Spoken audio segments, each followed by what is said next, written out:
ఈ మన ఊరు మన బడిలో మేము తీసుకున్న దాంట్లో లోపం ఏమన్నా ఉందో చెప్పాలి అధ్యక్ష.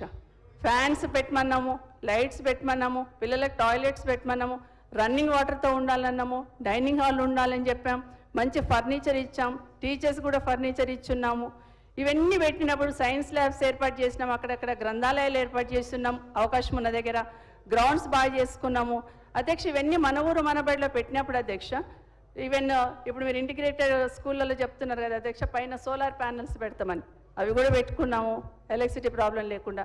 నేనేమంటున్నాను అధ్యక్ష, ప్రభుత్వాన్ని అందులో ఏదన్నా మిస్టేక్ ఉంటే దాన్ని సెట్ చేయండి, లేదు మన ఊరు మనబడి అని పేరు బాగాలేదంటే పేరు మార్చండి, కానీ స్కూల్ అయితే బాగా చేయాలి కదా అధ్యక్ష. దాదాపుగా ఒక సిస్టమ్ ప్రకారం తీసుకున్నాం. ఫస్ట్ విడతలో హైయెస్ట్ స్ట్రెంత్ ఉన్న స్కూల్స్ అని తీసుకున్నాం తప్పిస్తే ఇక్కడ తీసుకోవాలి ఇక్కడ తీసుకోకూడదని వదిలిపెట్టలేదు అధ్యక్ష. సో నేనేం రిక్వెస్ట్ చేస్తున్న గౌరవ మంత్రి గారిని అంటే, గతంలో తీసుకున్నాం కదా, ఆ తీసుకున్న స్కూల్స్ని పూర్తయినాయి చాలా వరకు. దయచేసి కావాలంటే గౌరవ ముఖ్యమంత్రి గారు ఒక్కసారి ఏదైనా మన ఊరు మనబడి స్కూల్ విజిట్ చేయండి, అక్కడేమన్నా లోపం ఉంటే చూడండి, చూసి మిగతా స్కూల్స్ అన్నీ కూడా సెట్ చేసే ప్రయత్నం చేయండి. ఇప్పుడు మిగతావన్నీ ఏమైపోయింది అధ్యక్ష, second phase 9,000, third phase 7,000 school అధ్యక్ష. ఇవన్నీ అట్లే వదిలేసినట్టు అయిపోయింది అధ్యక్ష.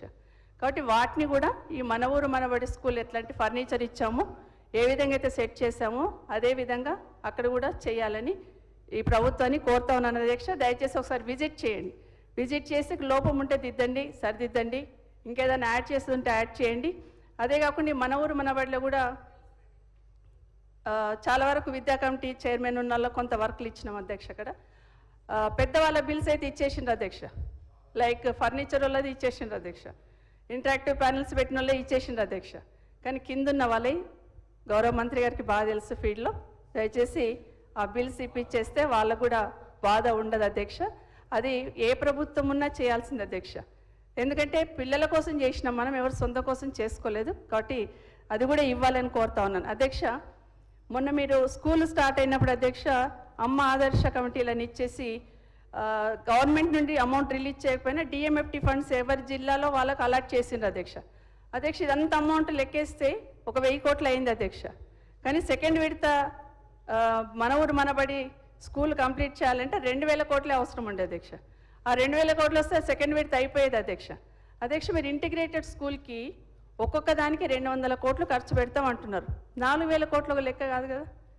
గవర్నమెంట్ స్కూల్స్ని ఇవన్నీ క్లోజ్ చేయాలి అనుకుంటే మాత్రం వదిలేసేయండి, ఆ క్లారిటీ ఇవ్వండి మాకు. వద్దు మేము వద్దనుకుంటున్నాం, వీళ్ళందరినీ ఇంటిగ్రేటెడ్ స్కూల్కి షిఫ్ట్ చేస్తాం, ఇంకా ఈ స్కూళ్ళని క్లోజ్ చేస్తామంటే వదిలేసేయండి. కానీ ఈ స్కూల్స్ రన్ చేయాలి కదా అధ్యక్ష. ప్రతి స్కూల్లో ప్రతి ఊళ్ళో ఒక స్కూలే ఓపెన్ చేస్తామంటున్నప్పుడు వీటిని కూడా డెవలప్ చేయాల్సిన బాధ్యత ప్రభుత్వం మీద ఉంది.